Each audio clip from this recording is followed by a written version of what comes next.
Hey guys, Tony the Soysauceassassin. Welcome to my random smoking time. That's probably not a good frame to use. Let me change the frame. Here we go. Now we have a different frame.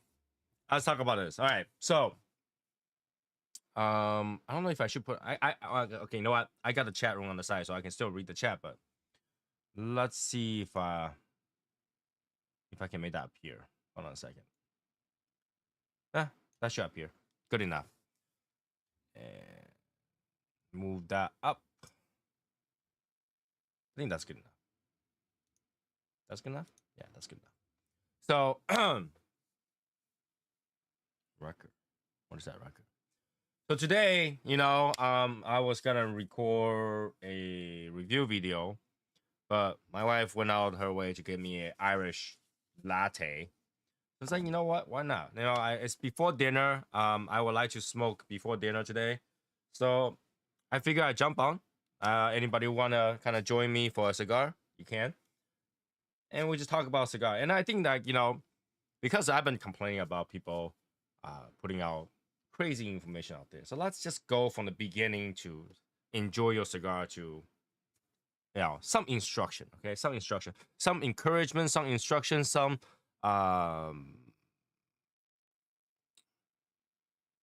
not policy, guidelines. Okay, and obviously there's got to be, oh, what the hell was that? Some people who doesn't agree.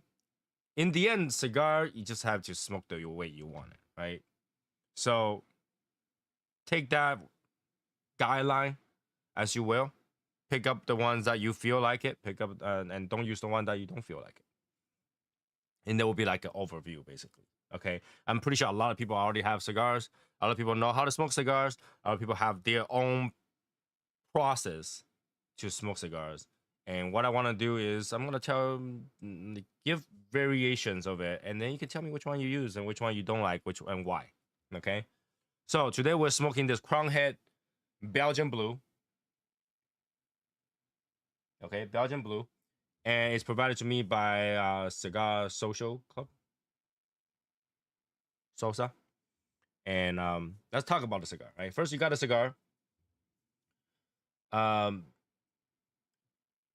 things to do about a cigar is recognize what you have on the cigar. All right, you had the band, you had the leaf. When you inspect the cigar, you inspect the leaf. I'm gonna move this up there so I don't hit it. You inspect the leaf. All right, you inspect the leaf. And this is a very oily one. You can feel it. Okay, some of them you gotta feel dry. Some of them you gotta feel very oily. Some of them feel toothy, like dots, bumps on it. Like this one is very oily. All right, this is considered oily. You can just look at the shine. I don't know if my camera's got to show. All right, this is very oily. Now you gotta inspect the cigar and make sure that it's not too dry or too wet. And usually, I would say if it's good enough, you'll have just a little bit give, like this. See that? It press, it bounce back. That's it. Press, bounce back. It doesn't crack. It press and bounce back. All right, and you should be able to do that throughout. And in terms of wetness, like if you press it and you stay there for a long time before it comes back, it's too wet. If you press it, it cracked, it's too dry. Okay, but can you smoke a dry cigar? Yes. Can you smoke a wet cigar? Yes. Some people prefer white cigar. Some people prefer dry cigar. It's just up to you, right? You won't have to worry about it. Like I know people that like to get a probe and just probe on the cigar and see, oh, it's 70%, or like, oh, it's 80%. But the thing is that if you're planning to smoke a cigar, 70% shouldn't bother you, 75 shouldn't bother you, 65 shouldn't bother you, 55 shouldn't bother you. Okay? Because by the time you're smoking it, the environment will change it too. Right? If you're smoking a 60% cigar and outside it's raining, that cigar is probably not gonna be 60% by the time you start smoking it. All right. And if you're smoking I don't know, 80% on a dry day, that cigar probably dry out, but why are you smoking it? You're putting fire on it. I would say to enjoy a cigar, you shouldn't worry about it that much. Okay? And then next step is to cut it. Now there's various cutting tools that you can use. I have a few here. I'll just show you guys. While I'm at it, let me just grab it to in front of me. It's got a few minutes, right? First, we have these guillotine cutters. This one goes right through. But when you have these things, you have to really worry about, you know, the gauge, right? Some cigar goes through, some cigar don't. This one goes through. Press, it cuts straight, right? So this is like that. And then you have cutter like this, a fan, and fan, you cut, you press the tip of that fan to cut. The one that opens up, you press the middle. See that? Fan, middle. It depends how you want to put your focus on strength on. You can do people who like balance or like the one in the middle. People who like concentrated, they will use the one the tip. Then you have these, these perfect cut thing. These are nice to use for beginners, but not really good to use for people who smoke for a while, because it usually cuts too shallow for me. At least for me, you had to cut it twice, 3 times. It's very controlled. There's only specific size that will fit, and I hate it when I get it off. It just kind of stuck on my finger, so I don't really use this. These are usually free stuff. You get all the time whenever you buy stuff. Obviously, the Legion have these, the meteor kind of thing cutter, right? And this is deeper than the usual. See that the free one is very shallow, right? The free one is this shallow, and the one we use is this deep. You can see it's significantly deeper, so it's easier. Metal construction, so I like it. You press it down, cut it all day, and you know that all set. Then you have something like this, which this is the first few I got, which has V cut and straight cut, and it also have this distant, like this little bump in between that kind of makes it not overcut. But this is a deep V, so a lot of time you will overcut. I just want people to understand this.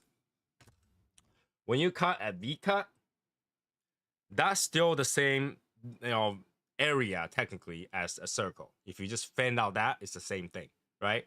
When you cut it like this, technically this plus this equals this. It's the same thing, okay? So it's preference. You like a more direct smoke, or you like a full draw. It's up to you. You do whatever you want. Hey, right guy. Hey, Val. You do whatever you want with it. If you prefer a punch, same thing. It's just what you're doing is just basically remove this. That's all you need to do. Remove this. Right? You can bite it. You can rip it off. You can literally poke a hole. Some people just put their finger, like just poke a hole, and then they can smoke it. So it's not that complicated. It's preference. It's how you want your cigar to look like when you put it down. That's pretty much it. Right? So how you cut it does not really affect the cigar itself. It shouldn't affect the smoke. Shouldn't affect the taste that much. Because every time I go to like a factory, talk to a cigar shop owner and stuff like that, they just chat with you and they don't have a cutter in front of them. They just talk to you and while they pick on this. They just talk to you while they pick on it and then light it up. So it's not that big of a concern. It's up to you to decide what works for you. Okay? So next, cutting the cigar cap. Now, the cigar cap, if the cigar is moist enough, cutting it, shouldn't worry about it. And especially, don't do this when you're using a public cutter. If you have your own cutter, it doesn't matter, right? And like I like to kind of wet the cap before I cut it. That makes it catch better, and that makes it work better. In majority of the time, right? Because you don't want it to crack, and you don't want to put too much saliva on it where it kind of stick. Just a little bit is fine. And then you have to use your cutter. Now, I know I saw a few videos recently about sharpening your cutter. There is a way to sharpen your cutter. Technically, your cutter did not get dull. All right? Your cutter did not get dull. I can repeat that a few times. Your cutter did not get dull. What it is where the sharp end is, the burr has gotten dirty. So it doesn't want to really cut. All right? So if you look at, if this is the blade, that is, right, this is the blade, it's basically dirty. Like you can see, I put some like ash on it. It's basically those dirty leftover wet tobaccos on there. So it's preventing it to cut. All right. So you can actually make it sharper by cutting aluminum foil. You cut the aluminum foil, it'll get it better. Or you can get a piece of paper and just try to cut that paper and kind of work it through. So you get one of these, and you hold it like halfway. Don't completely cut it, halfway, and just start turning it up and down. See this? All right. And sometimes you gotta see things with it. Sometimes you won't. But if you do that,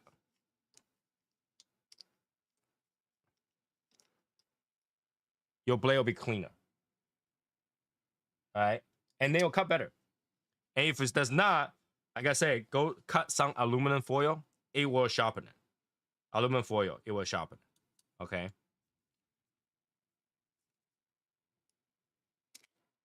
Super sharp. Super sharp. All right. So the next, we call it cold draw, dry draw, however you want to call it. I've heard both cold draw and dry draw.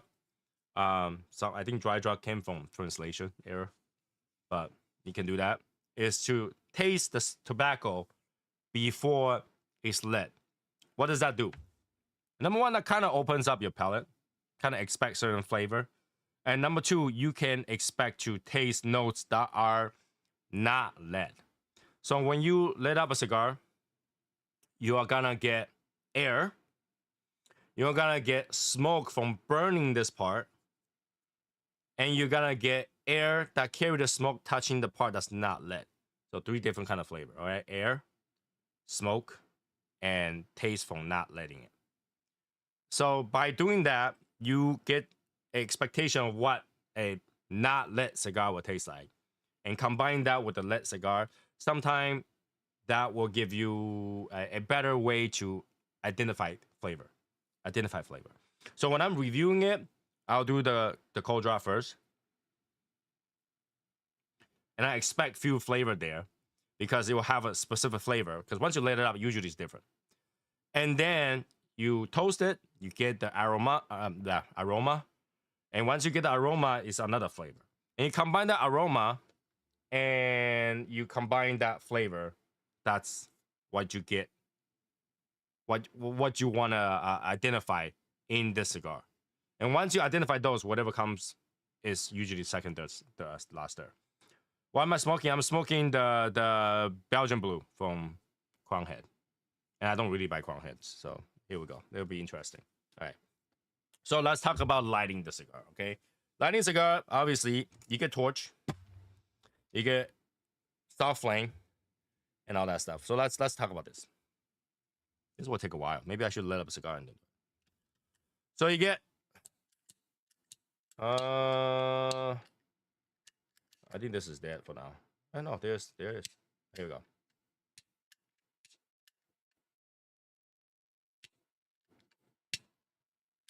Okay.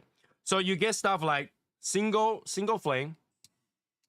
You get double flame. This one doesn't really want to work today. Kind of, not really. Right? And you get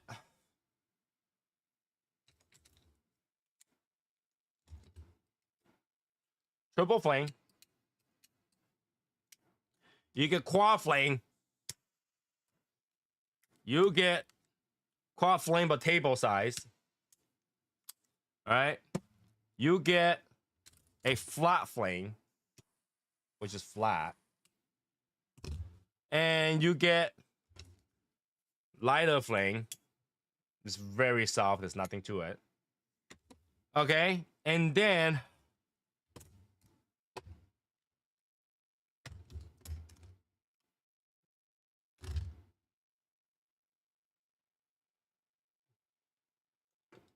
okay, you get soft flame. All right. I call this soft flame versus lighter flame because I think this is more direct in a way. All right. And you get an SC to pound double soft. It's actually two flame. Oh, this one's dead today. To that.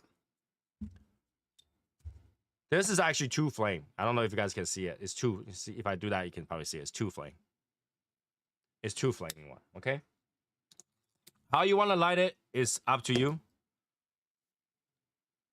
So do you like the Aventura recently? I do. The King's Gold is very good. How many DuPont do you own? Do I own? Okay, hold on a second. How many DuPont do I own? I own right now 3 or 4. 3. Okay, so I personally prefer to use, when I'm recording, I prefer to use just any sort of jet and just light it really quickly, because the flavor, even if you toast it, if you light it really quickly, you might have a bad draw flavor, like a char burn flavor, but that goes away really quickly. So, you know, you don't really have to worry about that initial thought, initial enjoyment of something. But if you want to light your cigar completely in the perfect shape, you really want a soft flame. Why? Because when you can see when you're puffing on a soft flame, the soft flame gets drawn into the tobacco. But a torch flame just burns up. Okay. So I'll give you an example. If you look at the flame closely, look.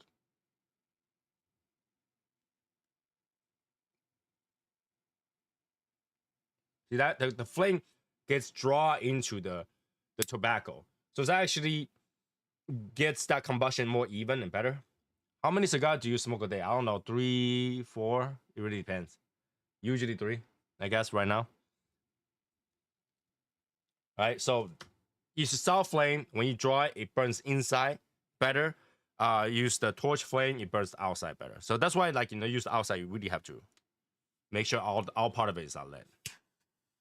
So, and people say, oh, let your cigar this one. I will only let my cigar this one when I'm about to push all the way through to get the flame on.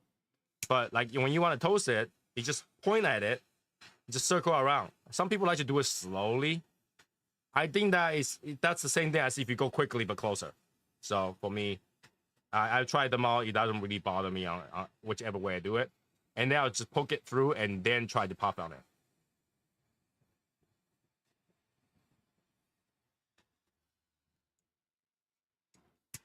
And I'll touch up on the side that I don't feel like it's completely lit.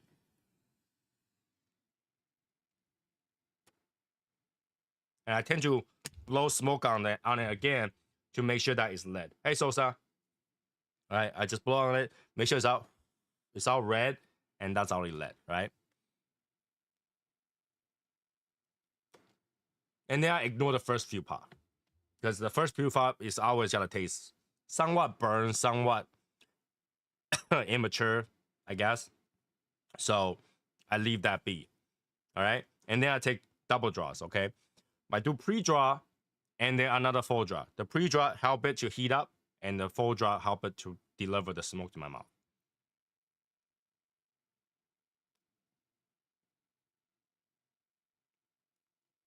Okay, so you see, after I do that draw, I let some air out of my nose. That's called retrohale. And then I through my mouth again, through the nose again, and just rotate like that. Try to get all the flavor. Because when you only just do it from your mouth, you're not gonna get the full flavor. You need to smell it. And you can technically smell it afterward, but I feel like when you do that, it's inhaling the smoke into your body. So I'd rather have a retrohale to push the smoke out of my body rather than try to smell it this way. Hey, Jesse. Just enjoy a cigar. I figure I'll do like a overview of everything about smoking a cigar. Why I'm smoking a cigar? Because why not? You know, because why not? All right. So now you let out the cigar, you taste it, and then now you have to take what you smell, what you taste as a cold draw, and put that together and then compare to this lit up version.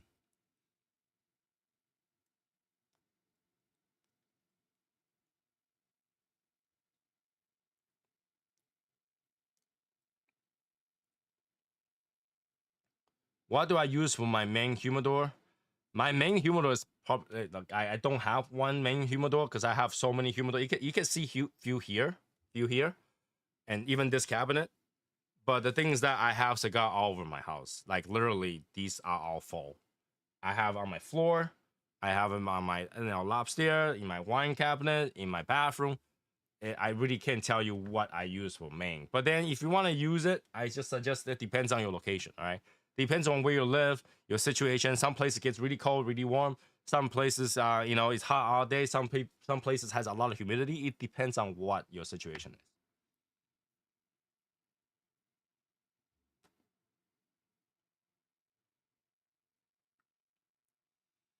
All right. So what I taste is a little bit cedar, a little bit mineral, a little bit earthiness,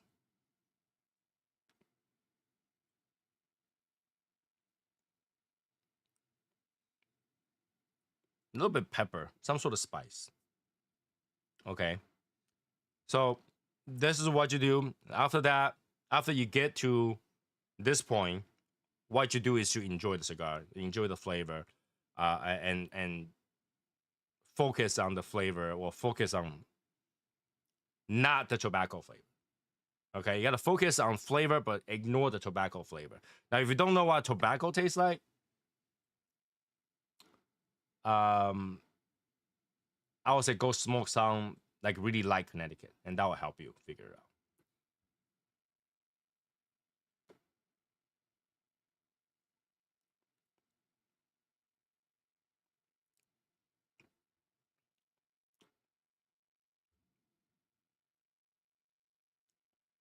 If you see my face, you can kind of tell the taste is kind of weird on this one.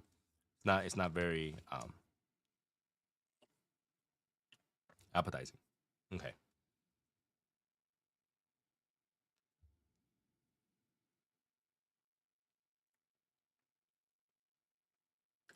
This has this mineral taste to it that I don't know what, like, no, it's like metallic, licking on a metallic thing.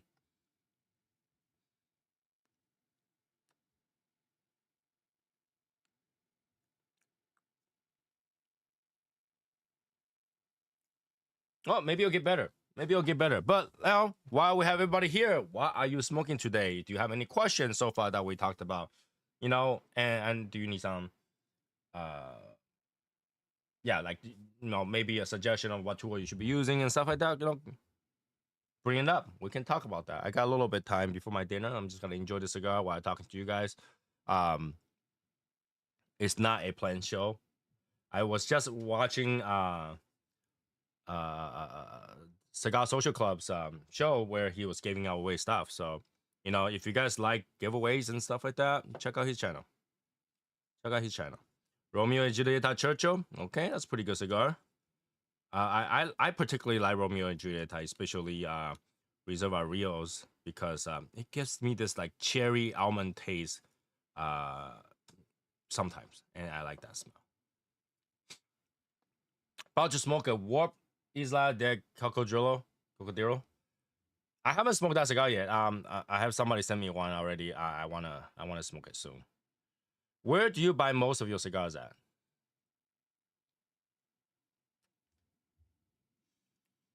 Well, being with the cigar policy in on YouTube, I can't really give you websites at that, but I think we can name the brands, I guess. Usually Fox, Cigar King, Cigar Daily, Little Guy, Neptune, Cigar Inn, Davidoff, Famous Smoke, um, Tobacconist of Greenland, um,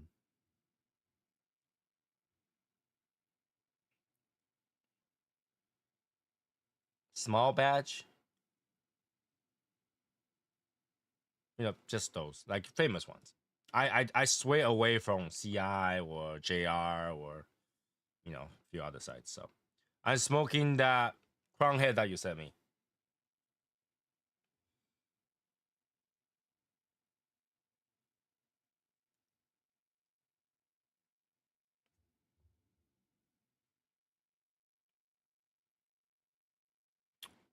I wonder what's the blend on this. Let me take a look at it. What's the blend? Wait, what? Wait, what? Go back to work, Eric. Go back to work. Belgian Blue. Crown Head.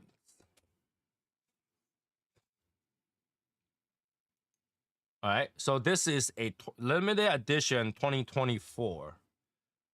Limited edition 2024. Box press 6x52. MSRP is $13. San Andreas by Rappers Mexican San Andreas binders Ecuadorian. And fillers Dominican and Nicaraguan. 75% hero. Okay.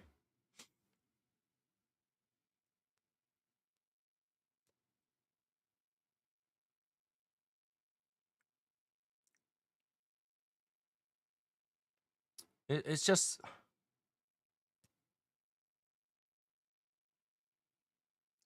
a really weird taste for now. I think it haven't got to the band where it starts to give out good flavors.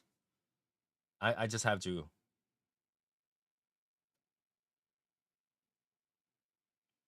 It tastes alkaline. It tastes metallic, mineral. It tastes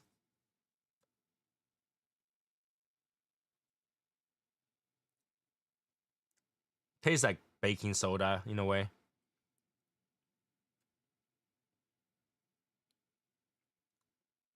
A little bit nutty too. I think it starts to change.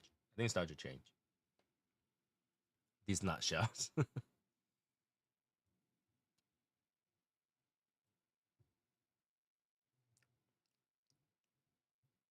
It's leafy. It's leafy. Definitely a little bit leafy.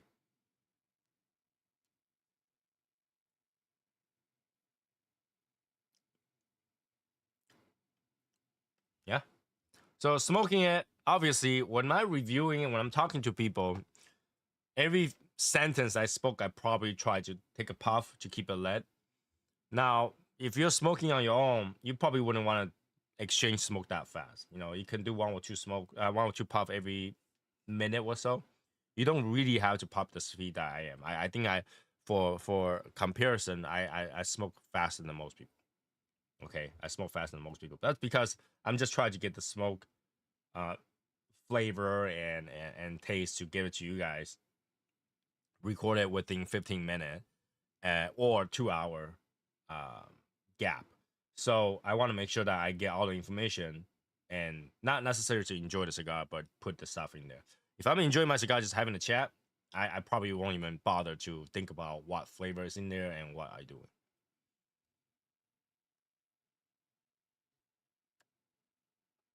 Bro, think you should change your shirt. It went from white to yellow. Dude, this thing is yellow, man. This thing is, don't be talking about my Shiba shirt, okay? This is my Shiba shirt, okay? My Shiba shirt. Shiba shirt.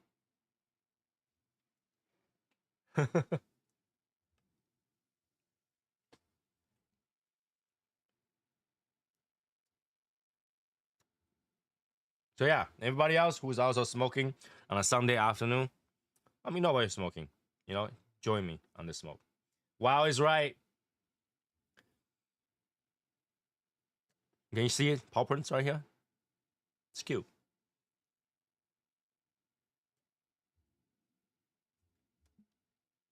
Yeah, it tastes like a leaf, like a green leaf of some sort. Wow, it's just getting more and more like a leaf.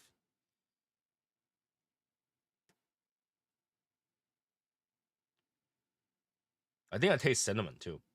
Cinnamon, cinnamon, leafiness, vanilla bean, pepper. That's what I taste on this. Actually, I wouldn't say this is bad. I will say, like, it's right now, like the flavors start to come out one by one.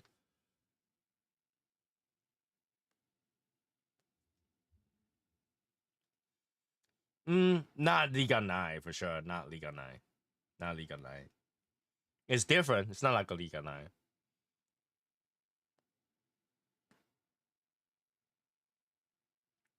Strains right now is about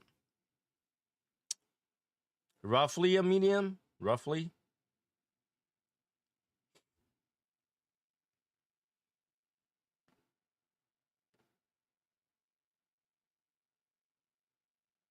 roughly. While smoking, I want to remind everybody this, okay? Try to be happy with your life. Try to be happy about every day. Try to be enjoy your life. Move forward. All right. Don't let things kind of like drag you behind. Don't let things that like bother you that you have left behind. Right? If you're moving forward, you left something behind. Just let it go. Just move forward. Move forward. Right? It's 2025, and I think I've been telling people to that you should be responsible for your own feelings. You should be move forward. You should move forward on things. You should own up to your decision and move forward. And I think that's what I'm trying to do is own up to my decision and move forward. And I want to tell people to also do that. Don't linger on things that already passed and already it really doesn't matter, right? If things are not really doesn't matter anymore, move forward. Move forward because you can't change the past. You can't change the past. Why let it bother you? Why make it so that it's even harder to leave it? Just move forward. Move forward, and then you'll feel better. I like it right now. That's what I try to do every day. I try to move forward. I try to feel better about myself. I try to think about the positive. I try to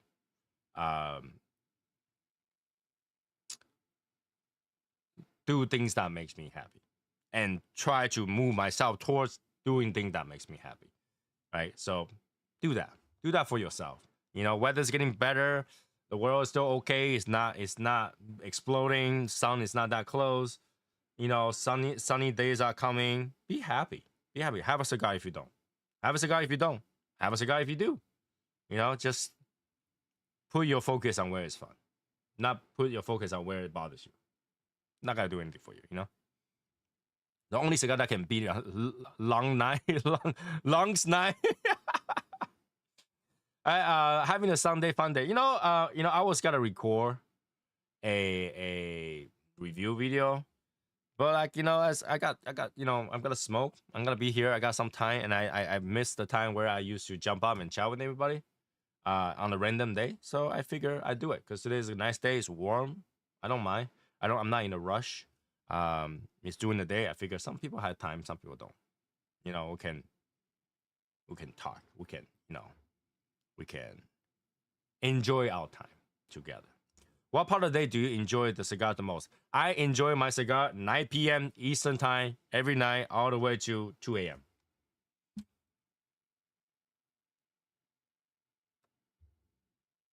Thank you. Yeah, okay. Eric, go file your paper. I'll sign it for you. I'll sign it for you.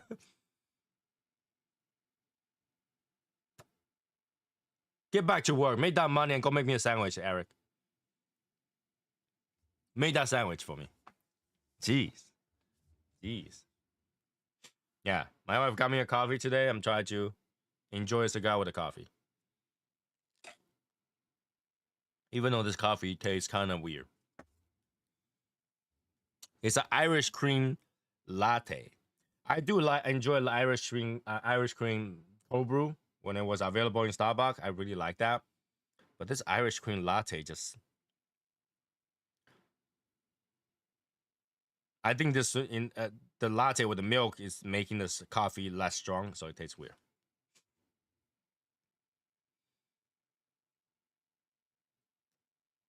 All right, hey, Eric, if you gotta send me a knuckle sandwich, I'll take it. Knuckle sandwich ain't bad.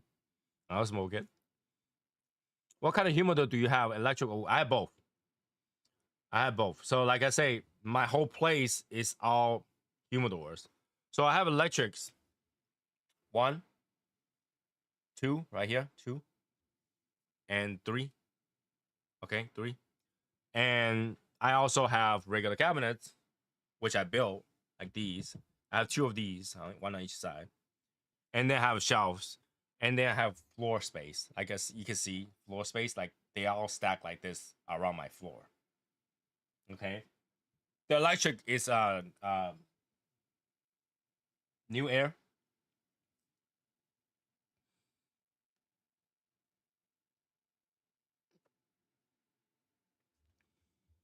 Eric will take all. Good luck with that. Good luck with that. He will not be. He's too far away. He will not be. I have it safe. I'm okay. Do you like punch cigars? Yeah. I mean, I really enjoy the punch egg roll. I have a whole bottom shelf with the punch egg roll. Can you put boxes in it or just sticks? I put boxes in it. I put boxes in it. You can kind of see. I can't.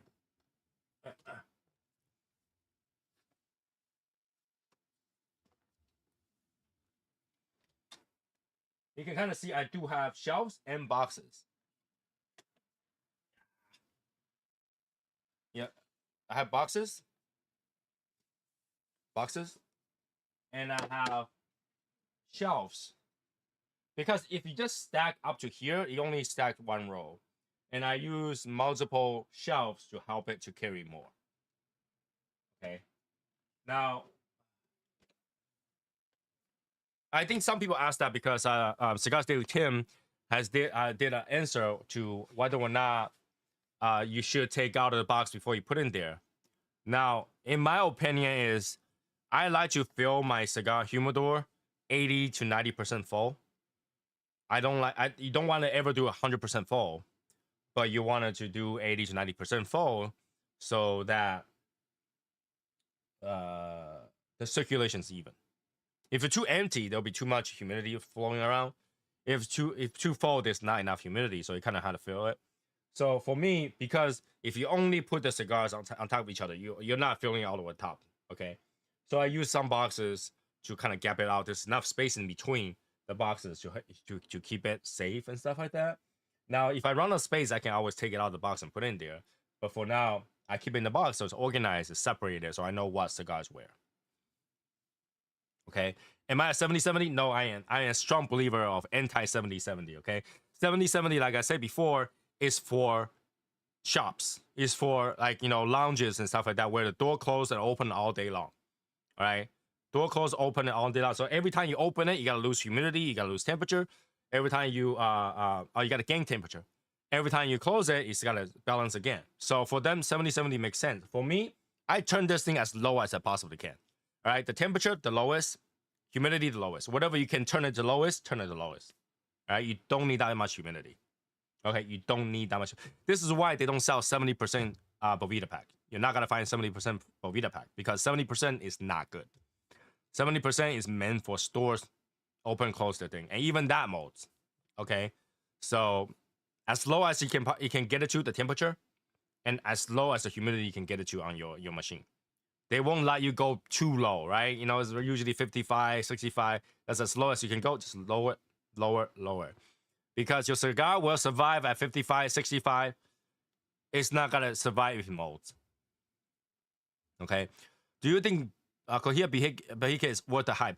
Now, that cigar is pretty good. But when you say hype, you mean people who have not smoked it, right? People who smoke enough Cuban, they wouldn't care that much. They wouldn't care that much. People who haven't smoked it, they think that is best in this world. And the reason is because they haven't. So it's relative. If you smoke a cigar like back 50 years ago, you'll be like, oh, that cigar's great. But if you never smoked it, you hear that story, you'll think it's awesome. Okay? So Bajique, it is top of the line, but it's not gonna change your life. It's not gonna change your life. It's not worth it. I mean, if you travel for your birthday, decide to buy one and smoke it, yeah. Now, I smoked a lot of those before, and I don't think I ever got excited over it. No.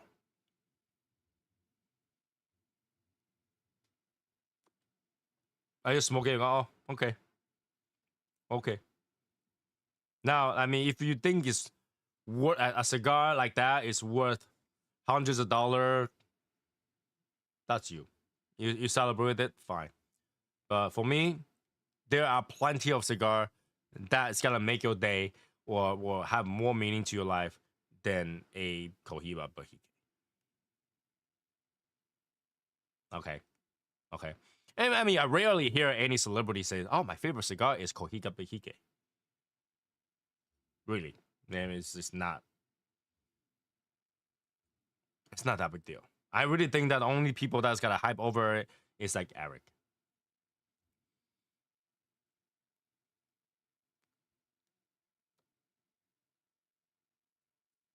Okay. Right now, the cigar first stir is done. Relatively leafy. Like I said, like a little bit of like mineral, a little bit of vanilla, a little bit of creaminess, a little bit of pepper.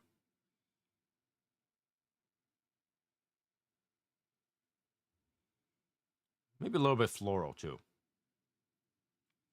Like I at this point, I already know that Eric probably doesn't like this cigar because it's kind of floral.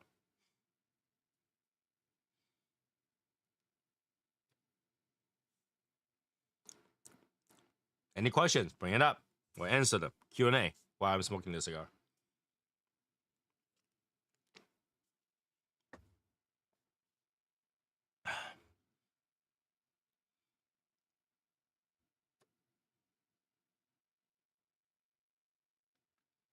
Well, you don't know me like that. Oh yeah, I definitely know you like that.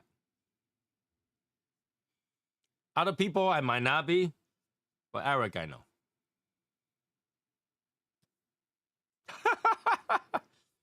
Eric, why are you gay? All right, Joey, we don't judge. We know he's just born this way, okay? Like, who sang that song? Christina Aguilera. He was just born this way. Lambi. Lambi.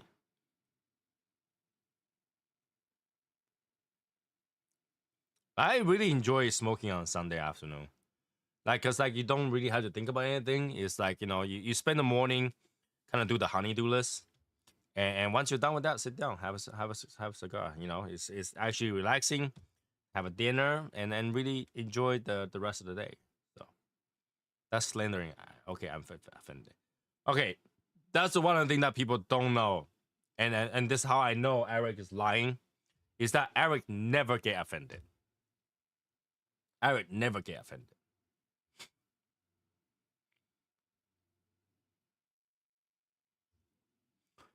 When you're traveling and come across Cuban cigars, what is your go-to favorite cigar? Now, when I'm traveling, my other houses already have some cigars in there, so I would smoke those. But if I had to go buy it, usually it will be Hoyo de Monterrey, H. Ottman's, um, once in a while Cohiba Siglo. I usually bring those back for people who wants them because I don't really care for it that much. And mm, and whatever that interests me at the moment. Okay, or whatever that interests me at the moment. Because like here's the thing, right? When you go buy Cuban, just 10 sticks or so. You realize that in the US you can buy 10 boxes of cigar. Right? 10 stick is like thousands of dollars. Whereas in the US, you can buy 10 boxes of cigar. Not only you get to smoke it, you get to share with friends to smoke it. So a lot of time, I don't really get attracted to Cuban. I know how they taste like. I don't think they're a big deal. And when I weigh the pros and cons, I really rather buy boxes of cigars to share with people, to give away, to raffle, or whatever, rather than having one cigar or two cigar or three cigars to smoke. Right? Do I not smoke those expensive cigars? I do, but Cubans doesn't attract me the same way that you will attract Eric, who like live his life like he never seen Cubans, right? I grow up in a country that has Cuban everywhere, right? I go to country that has Cuban all the time. I go to Japan that has literally all the shops sells Cubans, right? And the price is controlled by the government. I go to China, it's all Cubans. I go to Taiwan, the shop only sells Cubans. Well, now they've been a little bit better. They have some New World cigars, but overpriced.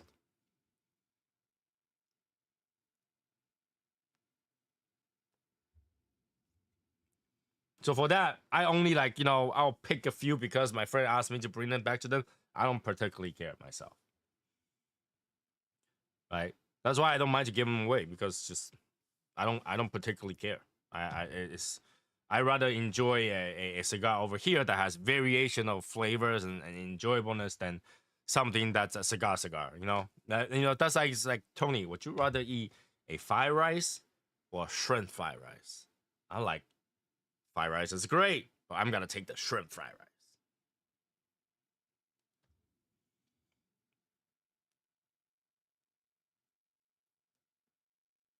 Right? To me, that's what it is. Cuban cigar is just another flavor. It's the first flavor of cigar. Cuban on top of Cuban on top of Cuban. Fried rice. But I like changes. I like flavors. I like different variety of taste. Shrimp fried rice.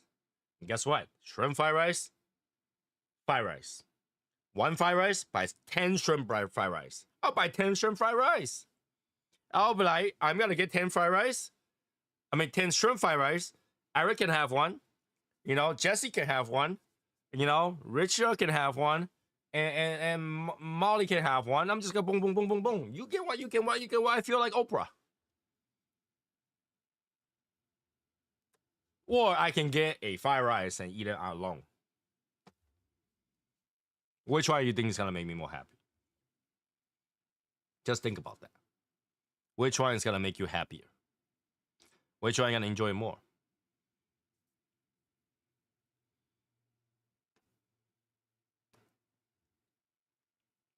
Think about that. So yeah, Cuban, if you travel, sure. If you have a friend that has it, sure. So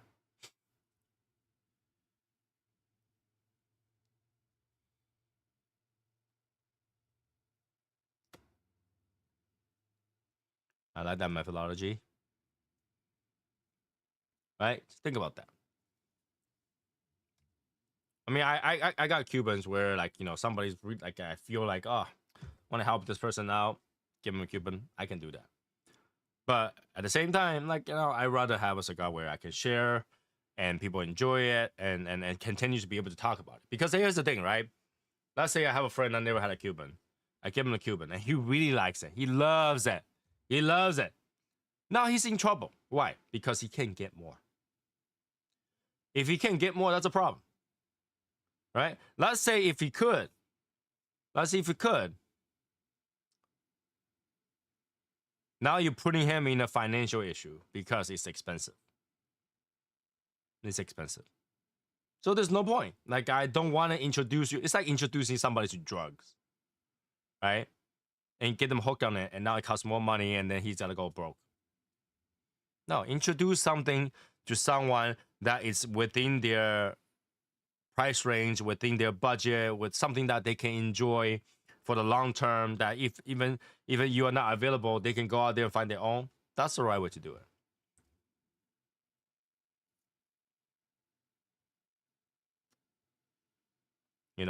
That's the right way to do it.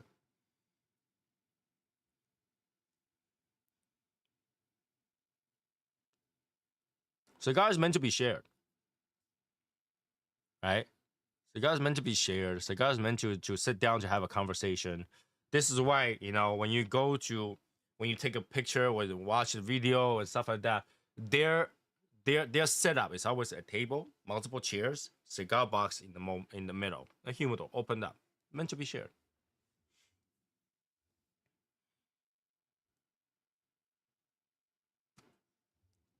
Nah, nah. Eric will not ruin your life. You can contact Eric. Eric won't ruin your life. He just don't have a good taste on what good cigar is. He just all he does is all I wanted was Opus. I don't care.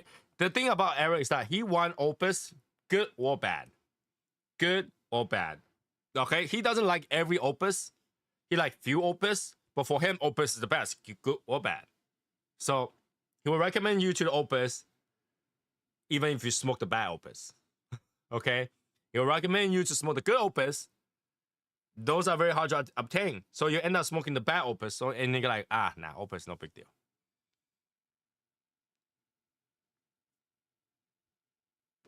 Right? Whenever you see how they portray a cigar hobby, humidor on the table, right? Or a box of cigar on the table opened up. Everybody smoking, everybody talking. That's how it's supposed to be. Is to be able to communicate, be able to share a story. So variety, Eric, if of all the people that know variety, you don't know variety. Because you hate 98% of the cigars.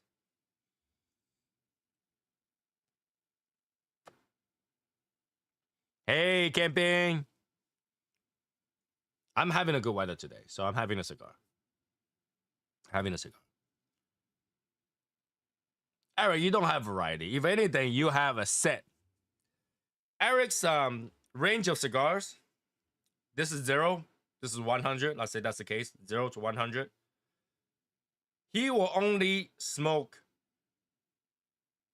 anything beyond 70 to 80%. You know, if it's not 80, he's not smoking it. So he only has this 20% of cigar that he will smoke. And of that 20% of the cigars, he will only think that 10% or less is good. And of that 10% or less, only 2% of that he will buy boxes. He hates 98% of the cigars.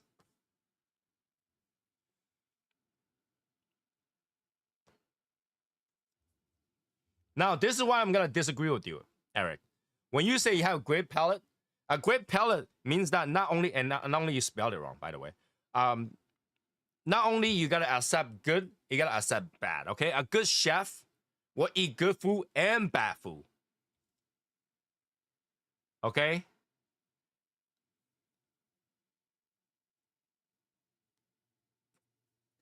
A good chef will go out and taste all variety of food all across the world, even if they don't like it. You can be like a top-end chef, but if you go to places, you're like, I want to try the balut. I know it tastes like shit. I would like to try the stinky fish, even though it tastes like shit. I'm going to go taste it. I'm going to understand why people like it.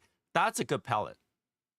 If you only eat food that are good and only like, I only want these food, that means you're picky. It doesn't tell you that you have a good palate. It just know that you just like to taste what everybody else likes. Like, who doesn't like Michelin star restaurant? Everybody does. You don't have to be a foodie. You don't have to have a good palate to say, that's Michelin star restaurant. I'm going to go eat it. Right? A good palate is like, I'm going to go to that shitty kiosk over there that's so dirty. I see flying around because I know they taste good.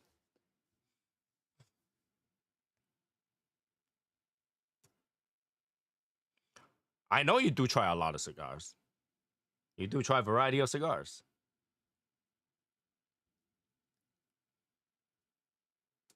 But that's what it is. Is that, you know, a good palate means that they will enjoy good and bad. They will enjoy good and bad.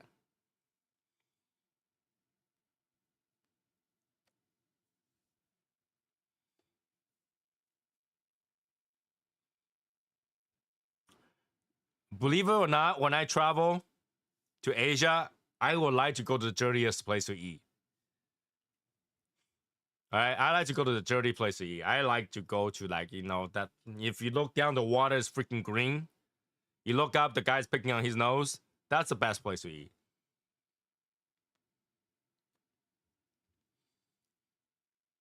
That's the best place. There's one beef noodle soup restaurant, really, really good in Taiwan. You go in there, you see him using like a trash bin, picking up bones from the soup. It would be using a basket, like one of those like ladle thing, and pick up bones, and then just put it in the trash bin. Boom, boom, boom. And then after he did that, he put it right back to the soup and put it out again. That's the kind of place that tastes absolutely good. I don't know why, it just does.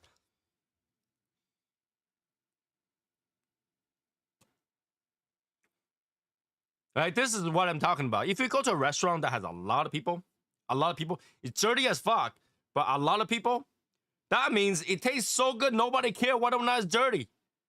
And the owner don't care either. He's like, it is dirty, but it tastes good. What are you gonna do about it?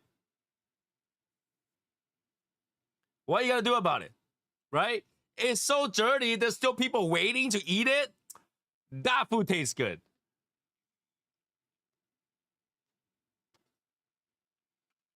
right? The chef is like, you don't have to eat it if you don't want to. And the people are like, it tastes so good, but it's so dirty. But you can't help it because it's that good. That's the restaurant you go eat. And Ari is like, it's like that. It's like, he's the opposite of that, actually. He was like, I know the cigar is good, and it could be the best thing ever, but it's got no bands on it. Not smoking that. I don't care how good it is. That could be the best cigar in the world. No band. Not smoking it. That could be the best cigar in the world. Lancero. No way, Jose. And you know, I will say that's a character. That's a character. That's his. He have his beer bottom line. Like it's like if it's if it had no band, I'm not smoking it. I don't care how good it is. Go put a band on it. I'll go smoke it. Right? That's his bare minimum. It's like, if you don't hit my standard is the cigar needs to have gauge, right? Not something like thin like a chopstick. A cigar needs to look like a cigar. A cigar needs to have band. That's the minimum. That's his standard, and he will not smoke it without it. So I call him. He have a standard. He have a great standard. He have great character. He have a bare minimum what he think a product is acceptable. But does he have a variety palette? I don't think so. He knows what's good. He knows what's good, and he can immediately point out what's good. But he have no range of what's bad, because everything other than those good is bad. That makes sense? Unless you hit the category of good, and that's like that 2% of it, everything else is bad. And that's his standard. He's like, you need to hit that standard or else. Why am I spending money on it? That's him. So I can respect that, but also I want to make fun of it.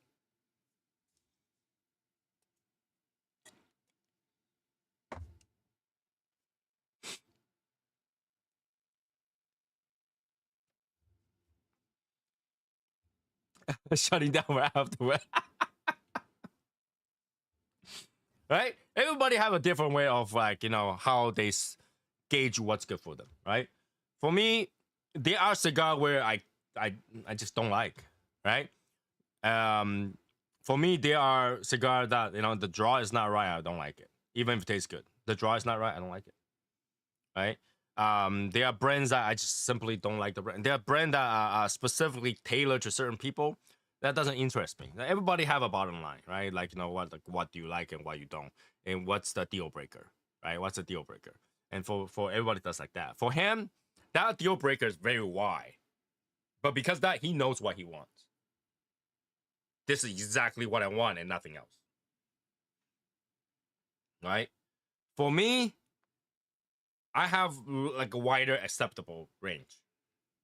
Wider acceptable, maybe not as wide as everybody else. I have wider one than Eric.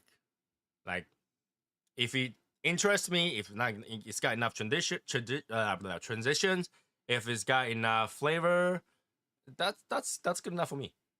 Like, I don't like earthiness. I really don't like those. I don't like too much strength.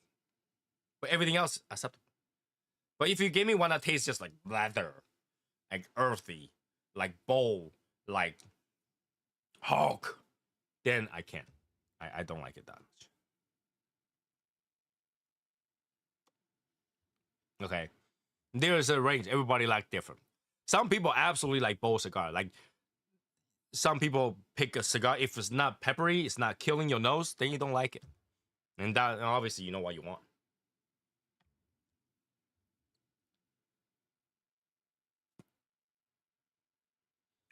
For me, I like variety. You know, Eric always make fun of me. It's like I have people's palate. How do you say it, Eric? Did you say like you have people's palate? You smoke for the people, so you have people's palate.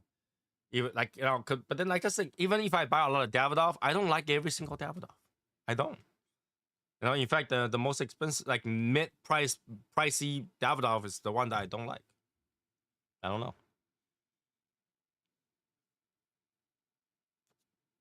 I like interesting cigar.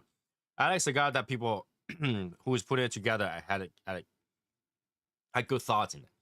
Make a make an image out of it, right? Make a not imagery out of it, right? Theme. Have good thought why this cigar is out there. Not just because our company is 119 years now. Let's make a cigar. That company is 120 years now. Let's make a cigar. 121 years now. Make a cigar. That means it's every year. You know.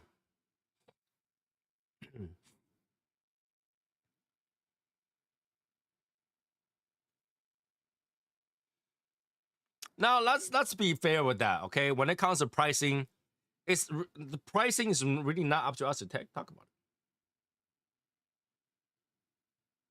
So theme, not team. Theme, not team.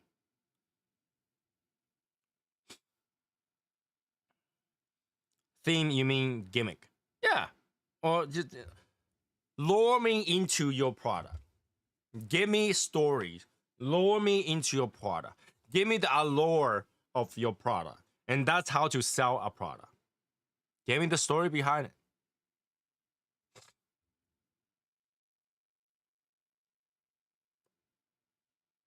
Okay, I'm a guy that freaking revealed his cigar based on price punching me in the head.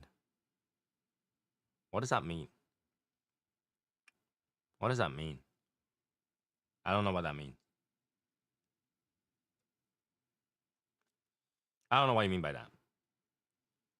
Yeah, delete that. I have no idea what that means. I don't know what that means.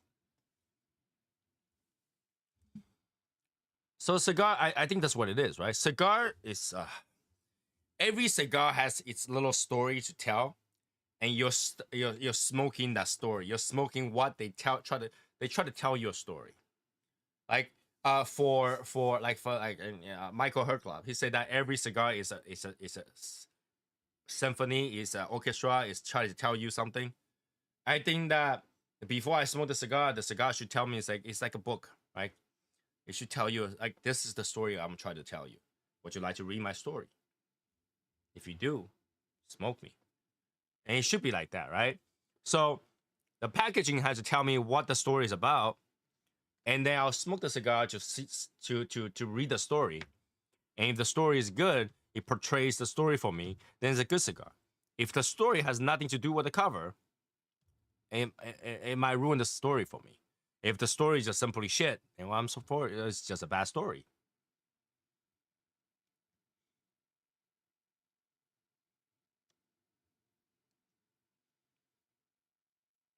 I did. I did. I did. You know, here, keep in mind, okay? Romeo and Juliet. It's a sad story, okay? And that cigar is equally sad. That cigar is equally sad. Romeo and Juliet is a sad story. That story is equally sad.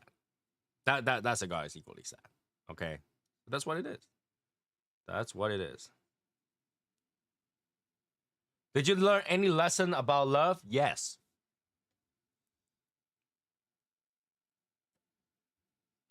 I learned that puppy love is stupid. Don't take it too seriously. All right? Don't take it too seriously.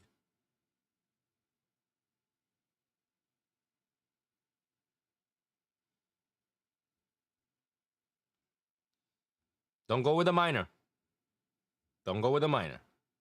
Because she might just unlife herself. So will you. I learned that you should go with a nice, mature woman. Long hair, late 20s, 30s.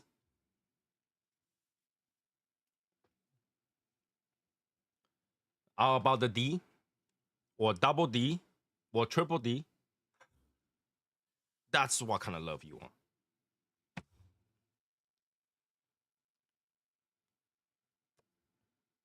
How about that?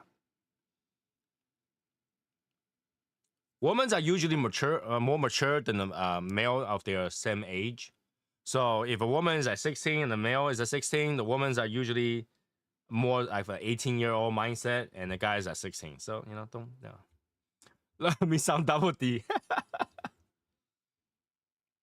Triple D's, bro. Yeah, triple D. E might be a little bit too much, but you have something like 36 double D.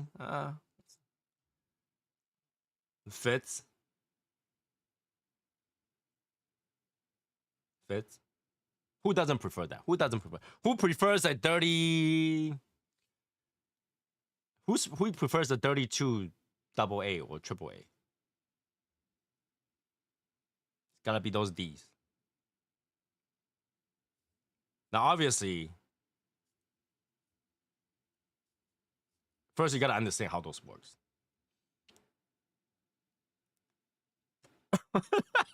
Suffocate me, please.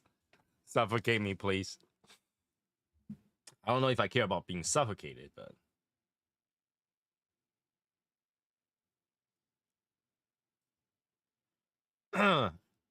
well, if Eric, if you're looking for triple A, that's easy to get. Triple A's are like, I don't know, $50 a year or something like that. Go sign up. But man, if you're talking about A's, you're looking at a minor.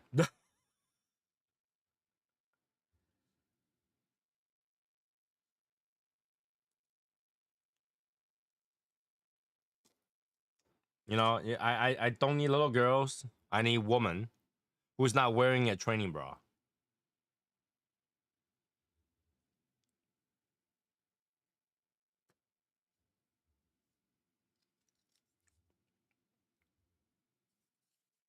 This cigar actually doesn't burn that fast, surprisingly.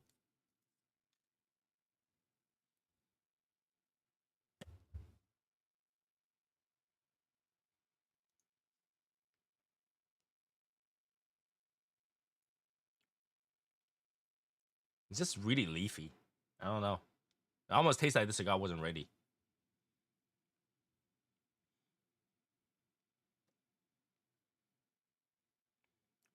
Such a have like a leafy vanilla, like a soda cookie, baking soda cookie kind of taste.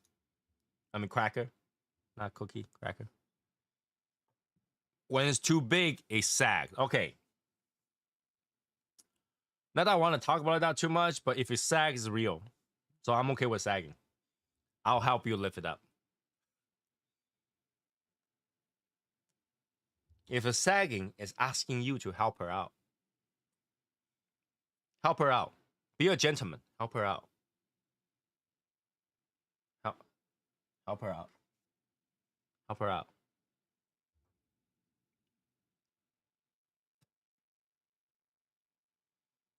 Okay.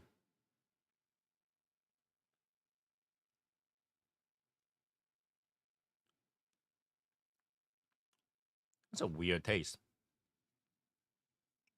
Eric, did you smoke this cigar yet? The Belgian blue?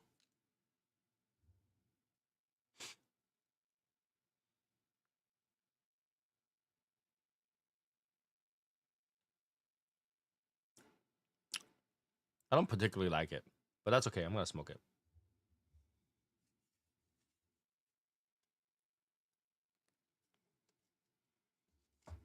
I don't think you gotta like it, Eric. Eric.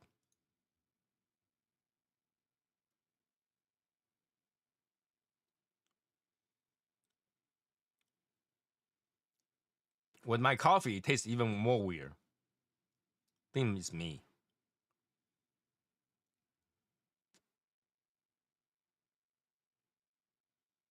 Pepper's coming back, but it's kind of getting earthy too. So it tastes like a cracker, tastes like leafy, tastes like earthiness right now.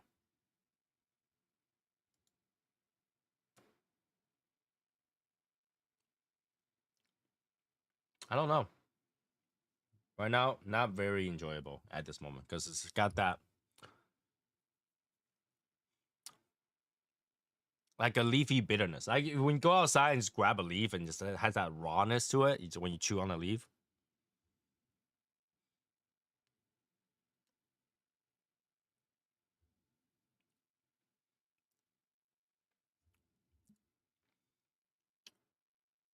Yeah, that lingers. That leafiness lingers a little bit.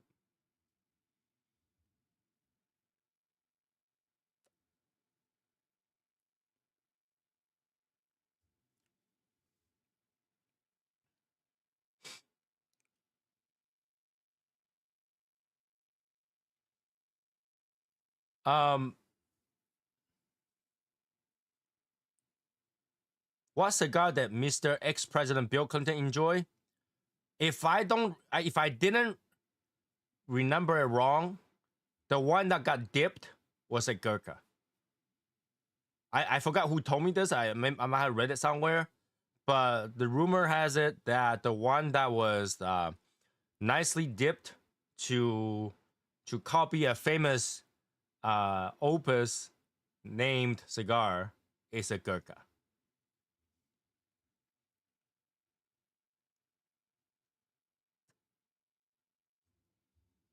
Right?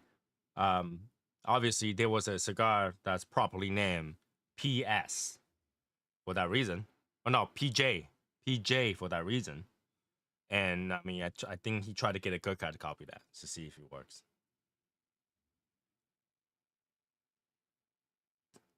Master Select Lewinsky. You know, I'm talking about that. Like now that is happened for so long, I don't think anybody would say that's too political. Okay, she is kind of ugly. Out of all the people he can choose, he choose that one.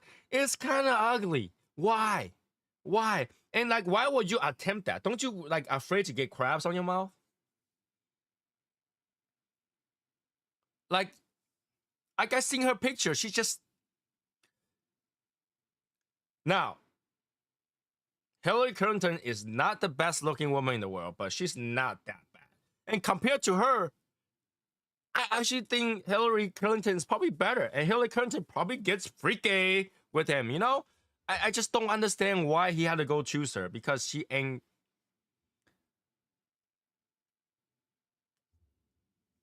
Lewinsky ain't that good looking. She's got nothing going on. I don't find her attractive at all. When I saw it, I was like, what? What? You can have choose anybody, but you choose this piece of shit.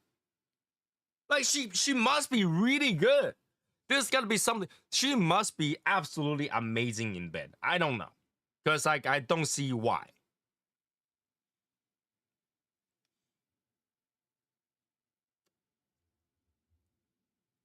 It's the power of soy sauce. Right? I don't see why. I don't see why she would. I mean he would. She's got a great top man. She ain't got great anything. She isn't got great anything. And even at that point of time, right? Even at that point of time, I still think Hillary Clinton is still better looking than Lewinsky. All right, all right.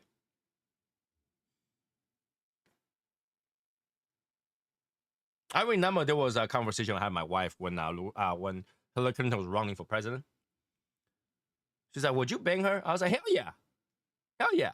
And my wife said, "I would too." My wife said, "I would too,"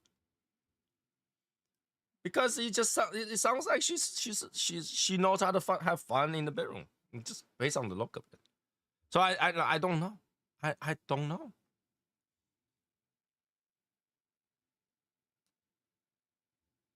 I don't know how she how he would choose her.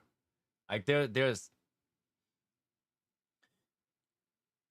even if she offered it, he had to have got to a point where there's no standard of like, oh, give it a try, we'll see. Give it a try, we'll see. Right? Give it a try, we'll see. He have to get to that point for her to set him up. Out of everyone that out of everyone you can choose. And out of all the places that you can go, there's like a secret tunnel shit, secret path shit for the JFK that they can go. But have you ever smoked a good Gurkha? Yes, I have. Before I will tell you no, I haven't. After last year, I can say yes, I have.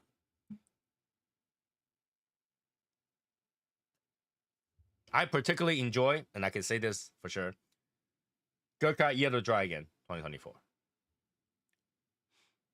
That was my favorite cigar last year.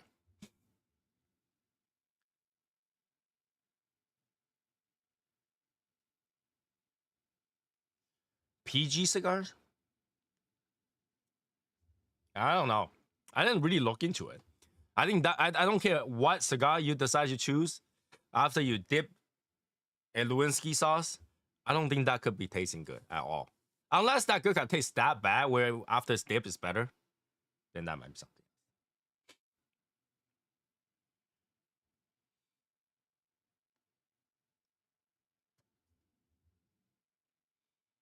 Unfollow our boys. He's going insane. Shut up, Eric. You also think that cigar was good. Get out of here.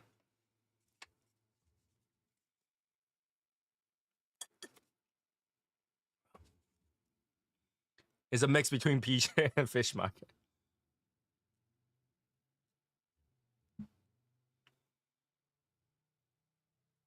Yeah, I'm not. I am not. Like, I can't. Like, if you, I am not freaky like Eric is, because like Eric could tell you, like, if it's in bed, he goes crazy. He's like from 0 to 100 right there, like Super Saiyan 5. Okay, but for me, I don't want to ruin my cigar to putting anywhere near moisture.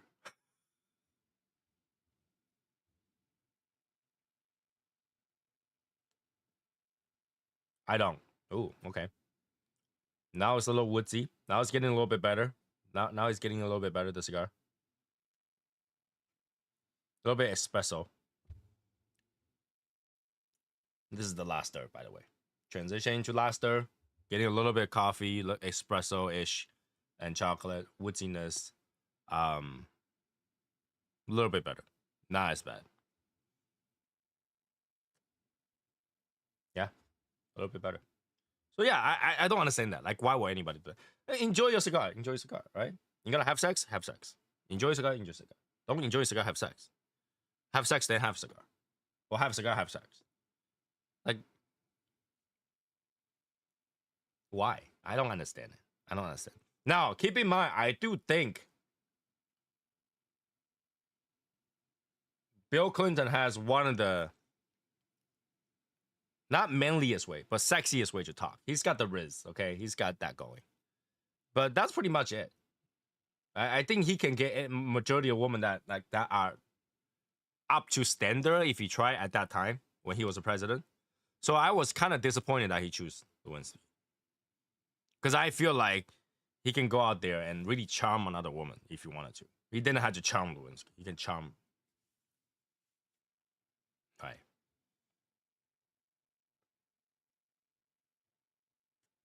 Like our current press secretary, I don't know her name. She look back. Can President, ex-President Clinton get her at the time? Probably. When you're a freak and regular of certain island, maybe just normal stuff ain't get it done anymore. True, I give you that.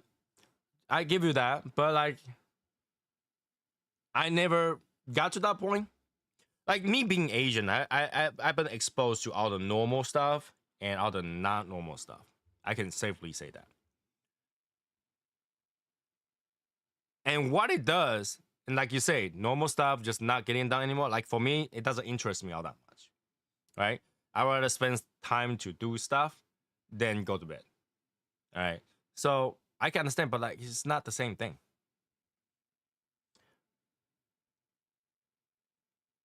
My favorite Presencia will be the Alma Forte. Alma Forte in Solomon. I do like the Robusto too. I like that, once in a while. But I think Alma Forte is the best one they had. Now, Alma Fuego is not bad, but I can smoke that too. But I feel like I always go back to Alma Forte. Alma Forte is better for me. I think it's most bang for your buck, to be honest with you. Now, some people enjoy the Ometepe wrapper. For me, I don't think it's that amazing. I could smoke a Yamasa and get the same experience, if not better. but that's just me. Like that volcanic mineralness doesn't attract me all that much.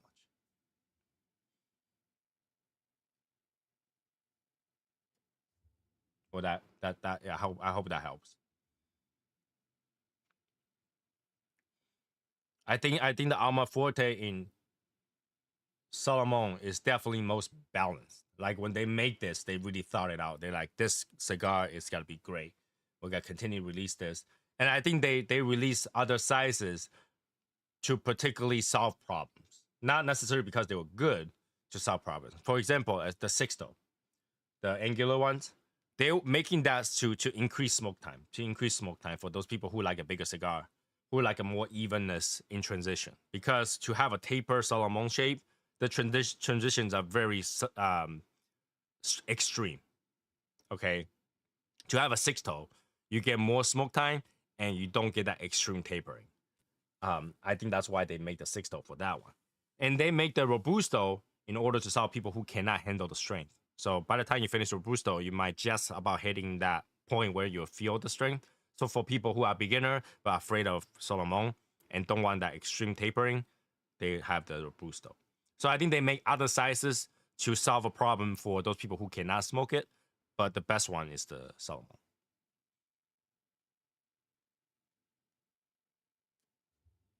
And this is one of those things that I put in consideration for the ITS cigar, is that when we make the cigar, we want a cigar that's good size for everybody, but not go crazy. And if we're ever going crazy with that, like changing sizes or change Vitola, change the way it is, it will be because of feedback. All right. So once the cigar got released, you guys smoked it, give us a feedback so that I can actually say, okay, let's solve that problem. This is the problem I have. People think it's too strong, solve that problem. People do this, solve that problem. All right, Eric, get back to work. Talk to you later tonight. Yes, I've tried Bolivar. Now, both the U.S. Bolivar and Cuban Bolivar.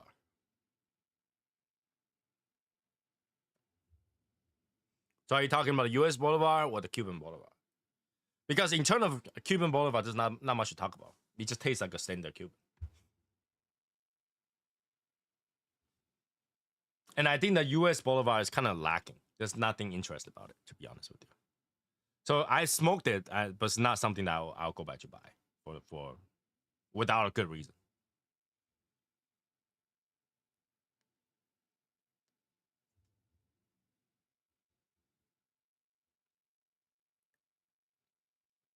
Majority of the heritage, U.S. branded Cuban name are not that good in my opinion. With the exception of Punch, because the Punch really give you that gimmick. They really try to give you a theme. They really try to play around with it. So I think that part is good, and that deserves my money because they try to put a spin on it. But everything else, they're playing on a heritage that they don't have. Right? They play on the heritage they don't have. So I really have no interest in those. What is top cigar pick for under $40 your favorite? As of now, Gurkha Yo the Dragon is about 35, 25, I can't remember. Down Pipe 20th anniversary, it's about $40.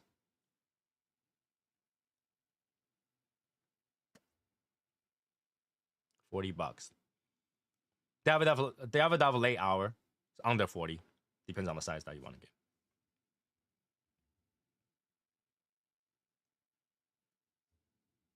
Those three will come immediately to my mind under $40.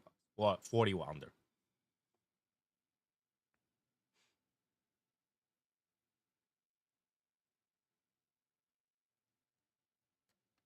No problem. Again, that's my palate. Okay, that's my palate. You might like something else different, but for me, those are exceptional. Especially the Davidoff late hours. I always have a box around. The Down Pepper 20th anniversary, I have one box. I don't smoke it often, but it's pretty good.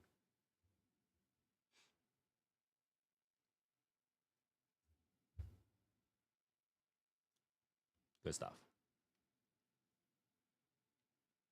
Monty, what do you like to smoke? Now you ask me what I like to smoke. Give me the top 3 cigars that you like to smoke. The Oro Blanco?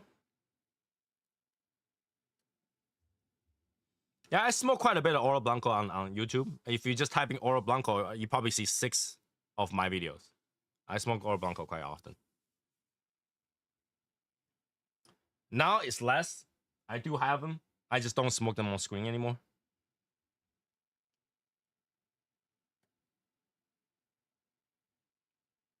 Oro Blanco is most best to enjoy on your own.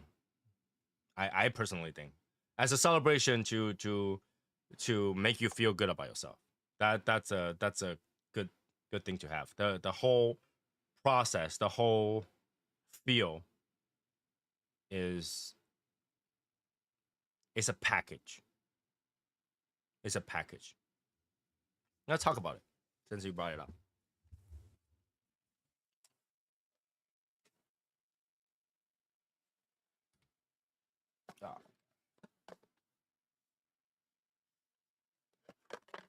All right. We'll put it back in the box for you guys. Yeah. So, when you get Potencia Alma Forte, H. Ottman Churchill, and Monte Cristo number 2, okay. When you get Oro Blanco, the fact that it's really old already, you enjoy the fact to see this box is already yellowing. All right, it's already yellowing. I don't know if you can tell. The inside is more white than outside. You see that? It's already yellow. So this is like a piece of history now that you try to smoke, right? So by just looking at it, you're like, I am rewarding myself today with this. You know, I deserve this today before you smoke it, right? And once you open it, you get this. Like, this is perfectly fit box to this thing. It just feels good. It just overall feels luxury and precise. Luxury and precise, right? Whoever packaged it really fold this really nicely and put the box in there. And this thing has a weight. It has a really good weight. Solid wood. Really, really good weight, right? Then once you take out of it, you get this nice, beautiful box. Metal here, you know, print it over with a little bit feel to it, texture, and you see this wood. It just makes you feel that it's quality, right? Not only the cigar you're paying for is quality, the box they use is quality, right? The box they use is quality. It just feels good. It has the weight to it. And what's amazing,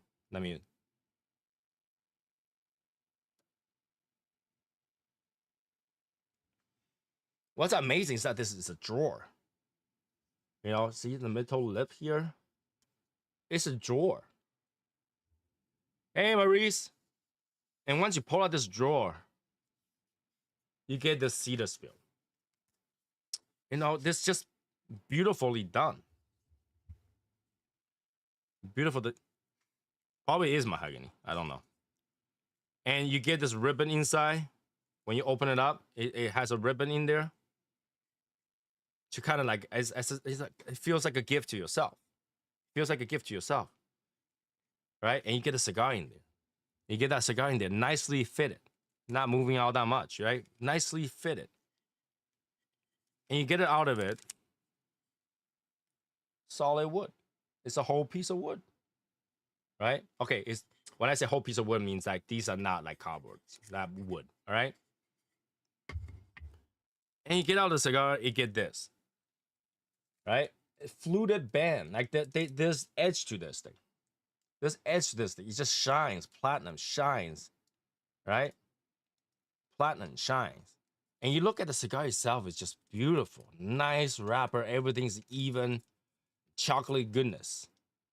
That's when you're like, oh, I'm about to enjoy this myself. That's the best feeling. To reward yourself. How do I store that cigar? I just put it in the box and put it in the humidor. I don't go crazy at it. Okay, I don't crazy at it. So I enjoy that process. I enjoy that package before I smoke it. I enjoy this process.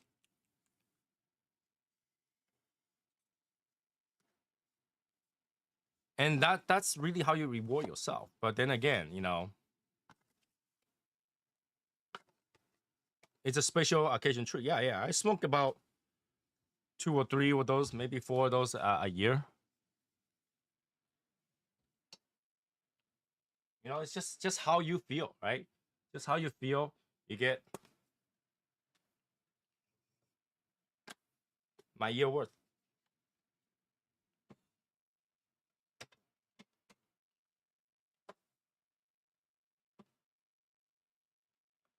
You just gotta reward yourself. And I really just put it in there. I don't pay that much attention.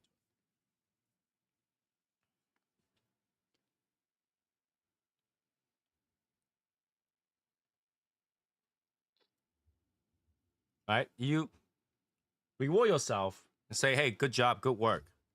Now, yeah, it's expensive. But do we not buy things that are expensive? Do you not buy 3 or 4 boxes of cigar a year? You do. So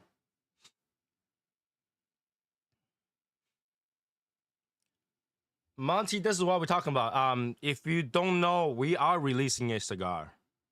We are releasing a cigar. We talked about it last night. We talked about it last night. We are releasing a cigar this May. It's called In the Shadows.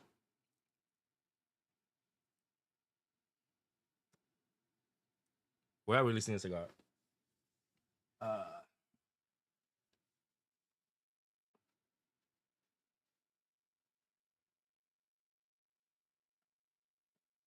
this is to be released. Shadow Smokes Legion in the Shadow Project ITS. We are keeping the blend undisclosed. It'll be an undisclosed blend. This is the cigar. Coming out this May.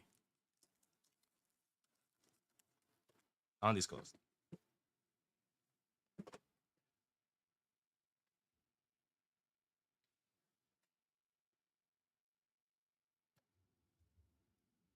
What is the international shipping for this? I don't know. It depends on where you're at. Once it's released, you can work with hey Buzz. Uh when it's released, you can talk to the vendor that sells them. When can we pre-order? You can pre-order them, but once it's released, all the information will be out there. Will be on Instagram. We're doing the live show. All that information on there. We'll have we'll have a release party in Arizona, and once that release, every information will be out there. All right, every information out there. Now I explained why it's got to be undisclosed last night. So if you have any questions, watch the live episode last night. Go to my channel, watch the episode last night, and we answer majority of the question in that episode. We talk about the notes, what we taste, the cigar itself. We show all that stuff in yesterday's episode. Just go watch yesterday's episode. It's got all the information for you in there. And if you still have a question, we'll be more than happy to answer for you. Thank you, Monty. It's a very hard project. Plug the humidor. We have a humidor too. Here, that's a prototype. Well, we only have 10 to sell, but we have a humidor, limited edition humidor. That'll be for sale.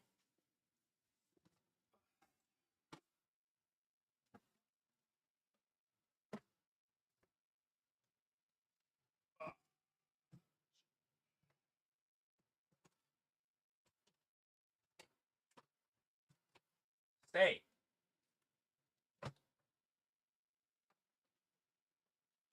We do have a limited edition humidor for the project.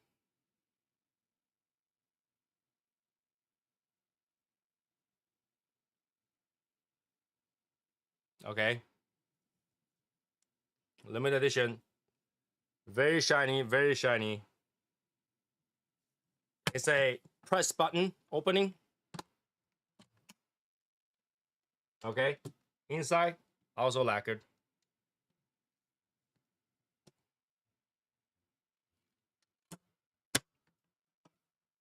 Going late, so it shines. We have that. That will be after the release of the cigar.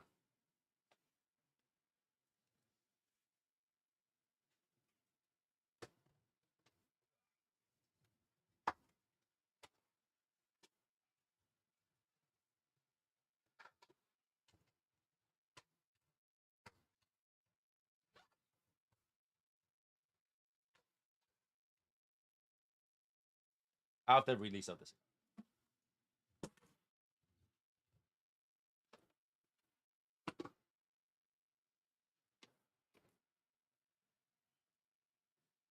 Thanks, Buzz.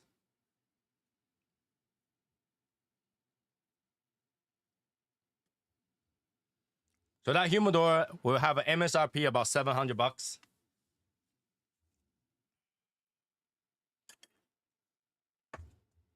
It is pricey, but we don't have so many. So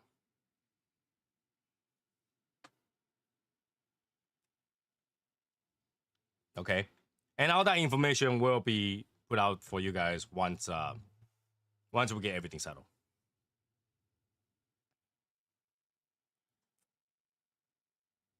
That thing is heavy. Like for me to carry, I have 2 hands heavy.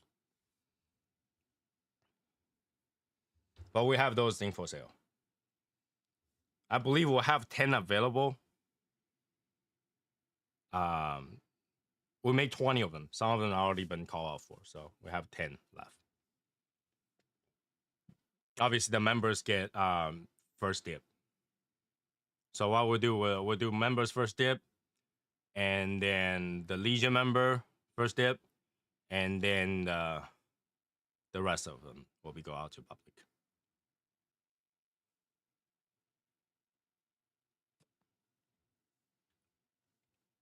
How long did it take to get into cigar business? It's not how long did it take, it's the willingness to take that risk. Let's say that. So willingness to take that risk.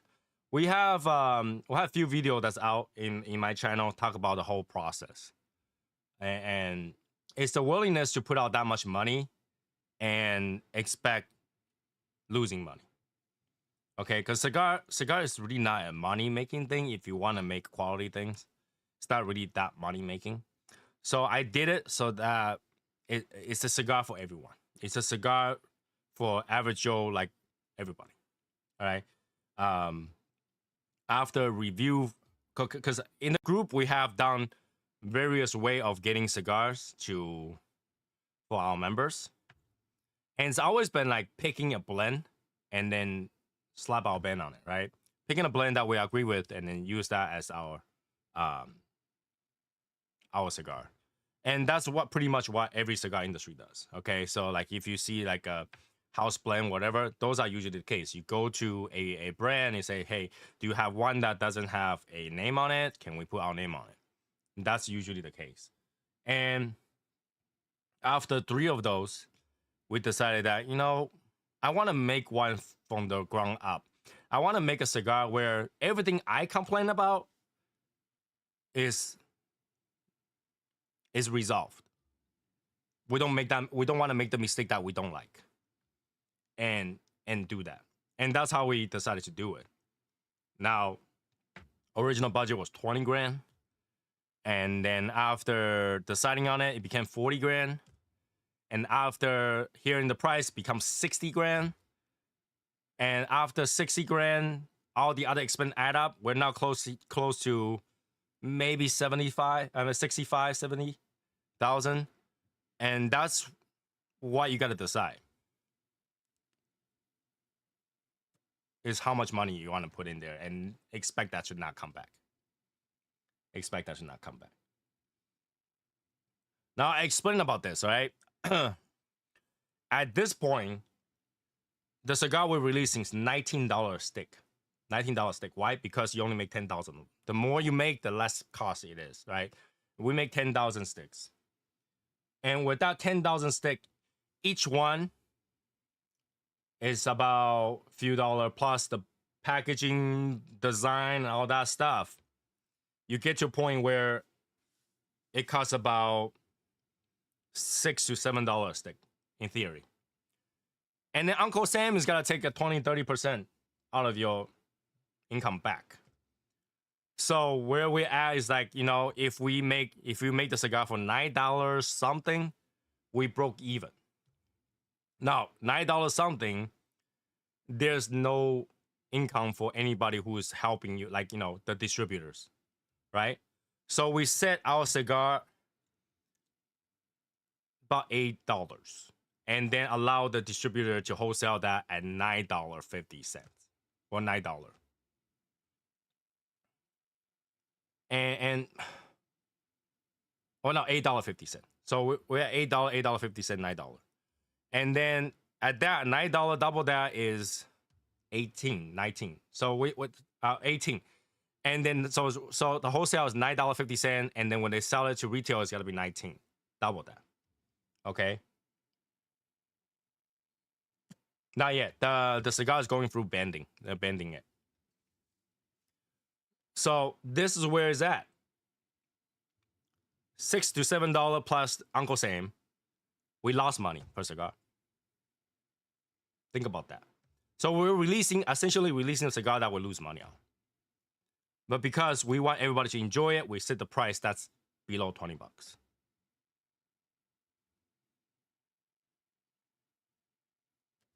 Think about that. We're releasing a cigar that's below 20 bucks. So if you want to get into this and you're only doing it for the people, expect lose money. Expect to lose money. All right, think about that. We basically take the cost of the cigar plus Uncle Sam and put it out there.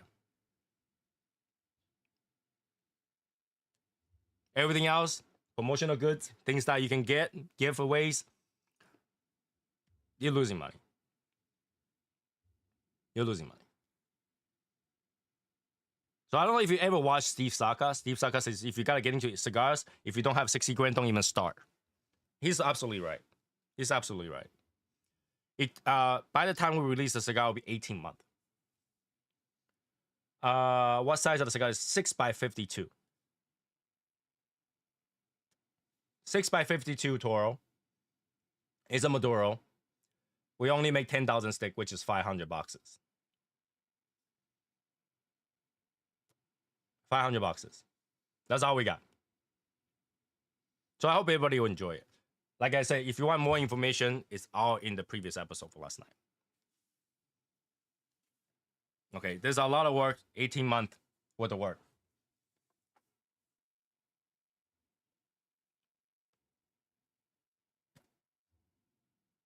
So if you gotta get into that, you really need to love cigar. You really need to love what you're doing. You really need to put the hobby in front of gain. Because in order for us to make profit, we had to sell the cigar about $25. Think about that. In order to profit, we had to make about $25 a stick.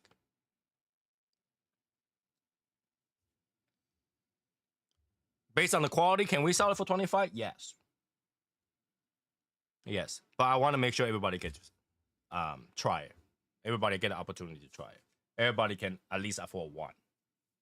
And this is why we set at 19.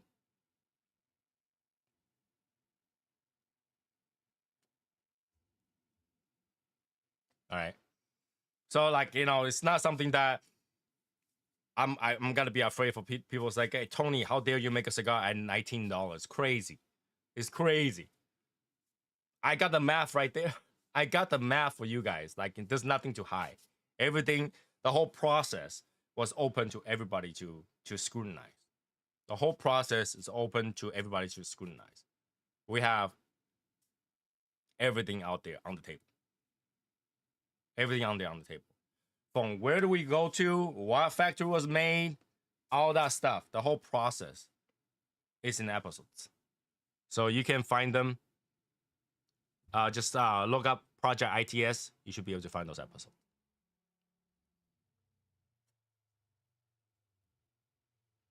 So me and my partner, Eric, we knew that we're losing money. We knew that unless we sold out every single boxes of that cigar, we probably won't be able to do another one.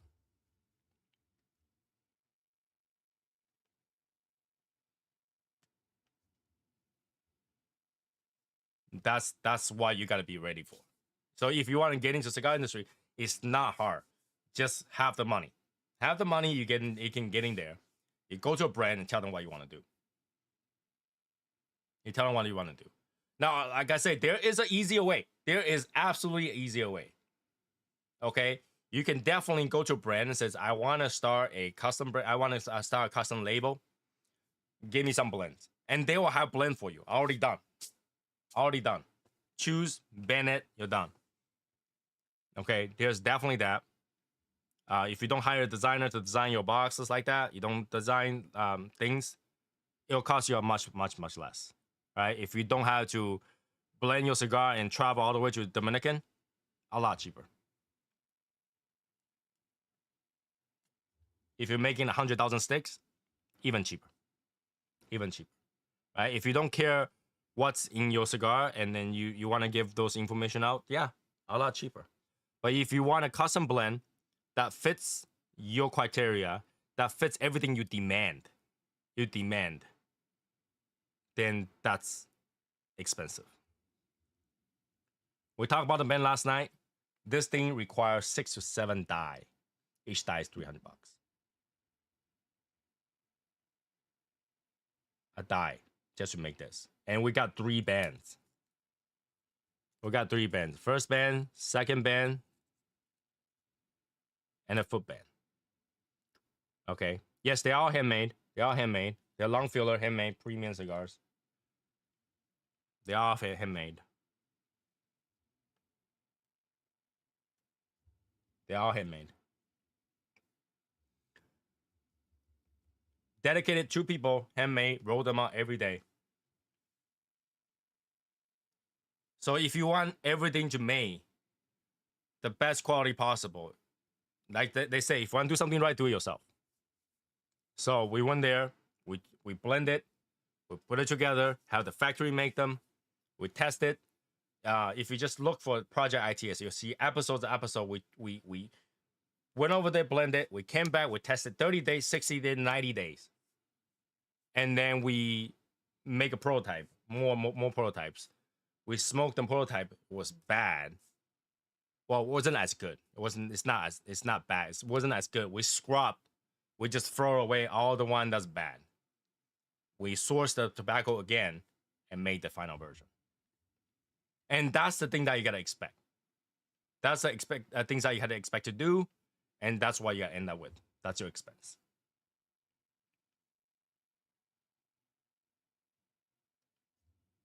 That's your expense. So keep that in mind before you jump into this thing. If you want to do a cigar thing, either you do it the easy way, which will cost you a lot less. You can probably sell a $9 to $10 cigar. Now it's average. Nowadays, just to release a cigar about $12 is average. Okay, that's where you gotta be at, right? And if you wanted to do more, you want to make sure that's the quality that you want and everything that's the way you want. If you just want to make a band, something like this, I believe this will be 1, 2, 3 dies. This will be 3 dies. This is 6 to 7. This is 3. This is 3. Okay, a lot cheaper if you do this. A lot cheaper if you do this. This will be double the price. To make a band like this will be double the price as this.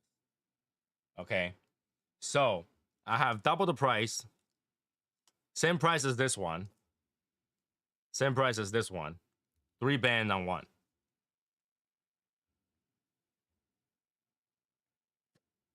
That gets costly.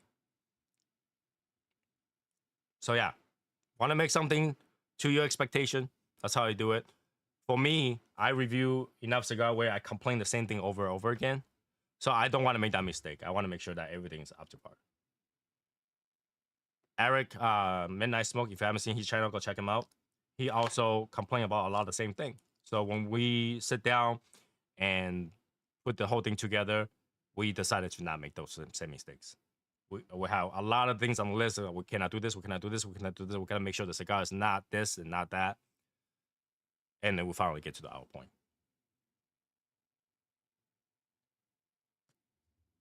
Okay. So yeah, it will be released by May. I talked to the factory. They say it should be released on time. So released by May. If you're in the state, which I think you're not, then you can buy it when it comes out. But if you're in the state, you can come to our release party, and while we'll do some giveaways, we'll do some, I don't know, raffle or something like that, or buy a box to get something kind of thing. Those people who buy the box, the first 100 people, shoot, where did it go? Oh, right here. Those people who buy the first 100 bucks will also get this challenge coin. It's big. And over here it says Project ITS. It's just to remember this project, basically. We'll have 100 of those.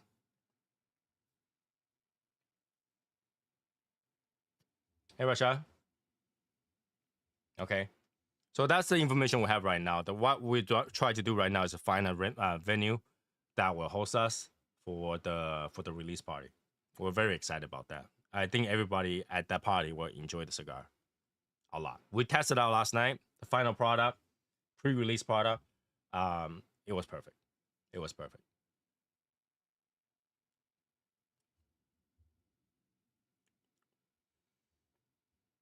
This cigar I just smoked, Belgian Blue.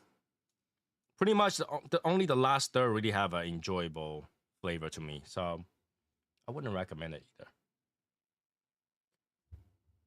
I don't recommend it. But yeah, come on, try. The only way to know about a cigar is to taste it. So even if I don't recommend it, I would say still, if it interests you, go try it. If it interests you, go try. Oh, I just taste grapefruit. Why did I taste grapefruit? How much was the Belgian Blue? Let me see. I think I mentioned it earlier. It's like 13 bucks or something like that. 13 bucks. 13 bucks. Strain's about medium plus.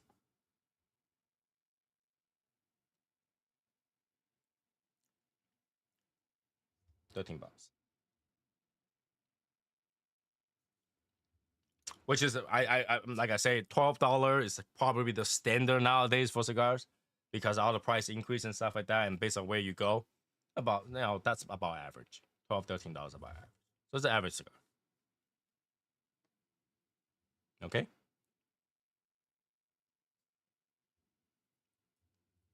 Cigar is like, different from people to people. I like certain flavor, so is the body strong? Now, I want to make sure you're talking about flavor, right? The body is the flavor. The strength is the nicotine. The body, I would say, is almost medium. It's not very strong flavored. You can taste it, but it's not very strong.